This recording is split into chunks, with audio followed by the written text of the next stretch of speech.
Bonjour à tous, aujourd'hui on va braquer les haut-parleurs sur leurs vidéos à Taïwan et la prise de pouvoir des hackers dans le pays. It's not just this government's relationship with the people around the internet, but also using internet technology to transform the government itself. La blogueuse que vous venez de voir, elle est ministre, également anarchiste et hackeuse. Et le mouvement GovZero, d'où vient Audrey Tang, organise des hackathons, une sorte de réunion de passionnés d'informatique. Leur but, mettre en place une vraie démocratie participative sur le web. On voit donc qu'à Taïwan, il y a un véritable développement de la démocratie, notamment par le hack et donc les hackers. Et là, vous vous posez probablement pas mal de questions. Genre, qu'est-ce que c'est un hacker alors? Le hacker, au sens informatique du terme, c'est quelqu'un qui cherche à connaître le fonctionnement détaillé d'un système. Il va alors partir à la recherche de petites combines pour changer ou même améliorer ce système. Il détourne donc un système ou un réseau de son but initial. Donc, contrairement à ce qui est assez répandu, le hack ne désigne pas forcément quelque chose d'illégal. Et même lorsque c'est illégal, ce n'est pas forcément fait avec de mauvaises intentions. Alors oui, il existe des pirates qui volent des codes de carte bleue pour les revendre à d'autres. Mais d'autres ont des ambitions bien plus nobles. Ce fut notamment le cas en 2015 lorsqu'un hacker a réussi à introduire la base de données de VTech et ainsi voler des millions de données. Et donc pour resituer dans le contexte, VTech c'est une entreprise qui produit notamment des smartphones pour enfants avec des notes, des photos et des vidéos. Mais heureusement cette fois-ci, le hacker n'était apparemment pas vraiment mal intentionné et voulait simplement montrer que les données n'étaient pas assez sécurisées. Mais alors son acte est-il condamnable ou pas? J'ai décidé d'aller demander leur avis à des lycéens. Et avant de rentrer dans les détails de la morale ou de l'immorale, je leur ai demandé quelle était l'image des hackers qu'ils avaient. Du hacker un peu débutant, qui du coup s'amuse à faire chier le maximum de personnes possible, avec des compétences pas... Voilà quoi.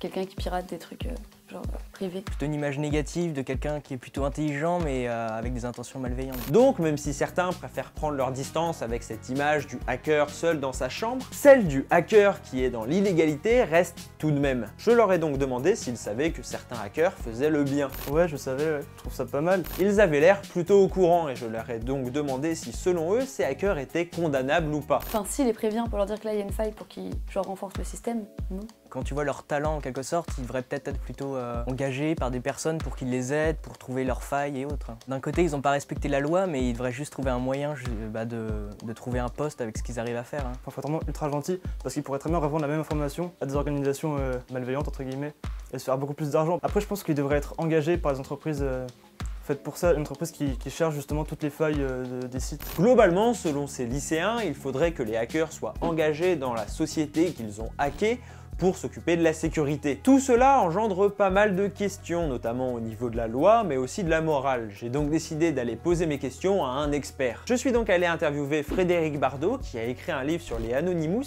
et qui a fondé Simplon, une école qui apprend le code. Avec, comme première question, qu'est-ce qu'un hacker citoyen? C'est quelqu'un qui utilise la technologie pour faire des choses citoyennes. En plus, la notion de hacker est assez galvaudée. On y voit toujours quelque chose de négatif. On confond ça avec les gens qui volent les cartes bancaires ou vont sur les sites pour les casser, etc. Un hacker, c'est quelqu'un qui utilise la technologie de manière créative pour obtenir un résultat qui est souvent innovant et pour résoudre un problème. Donc si on imagine que des hackers ont envie de résoudre des problèmes de citoyens, ça devient super intéressant. On voit donc que le terme d'hacker est assez large et donc la frontière entre ce qui est bien et mal est assez floue. Mais du coup, être un hacker citoyen, est-ce que c'est faire le bien illégalement? On dit souvent que le premier hacker de l'histoire, c'est Richard Stallman. Donc c'est quelqu'un qui, au MIT, en fait, il était planté avec son imprimante et en fait, il a regardé le mode d'emploi et le mode d'emploi permettait pas de réparer tout seul l'imprimante. Donc en fait, il a cassé l'imprimante pour pouvoir rentrer à l'intérieur et il a trouvé lui-même la solution. Ça, c'était un acte qui n'était pas illégal, mais qui n'était pas permis par la compagnie. Donc il a fait quelque chose où il a violé une règle, mais pour pouvoir réparer et utiliser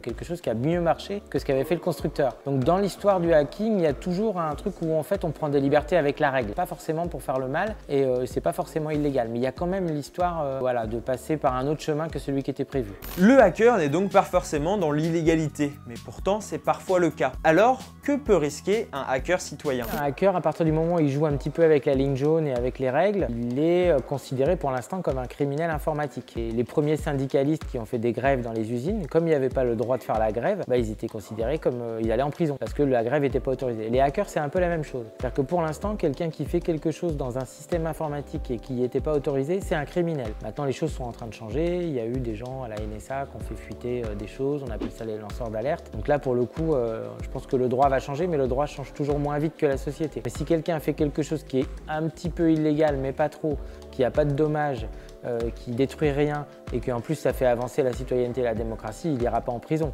Mais en tout cas, il faudra qu'il prouve qu'il était de bonne foi. Aujourd'hui, il est donc compliqué d'être un hacker citoyen. Mais j'ai voulu demander à Frédéric Bardot si selon lui le hack allait évoluer et quel était son avenir.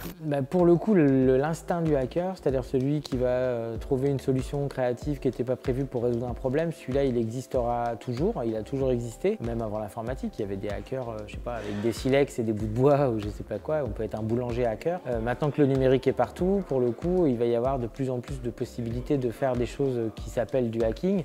Mais pour le coup, il faut garder les mêmes valeurs. Par exemple, quand il y a eu la fermeture de Mega Upload, le site de téléchargement, il y a plein de jeunes qui téléchargeaient des séries illégalement, qui ont été ennuyés parce que le site a fermé. Et donc, ils sont venus rejoindre les rangs d'Anonymous. Et pour eux, être un hacker, c'était télécharger des séries illégales. Alors que non, c'est faire des choses qui font avancer l'informatique, la technique et pas juste consommer des films. Un hacker, c'est quelqu'un qui est créatif et qui utilise la technologie.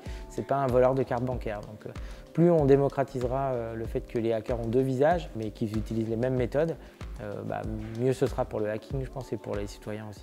Le hack est donc une pratique qui reste encore assez sombre pour la plupart des gens. L'image du hacker malveillant est assez ancrée dans notre société, ce qui entraîne probablement une stigmatisation plus récurrente des hackers dits citoyens. Mais comme pour la corruption la dernière fois, les mentalités sont en train de changer et les lois devraient donc suivre. En attendant, le débat sur la place du hacker dans la société a de beaux jours devant lui. Je vous encourage d'ailleurs fortement à l'alimenter en donnant votre avis en commentaire.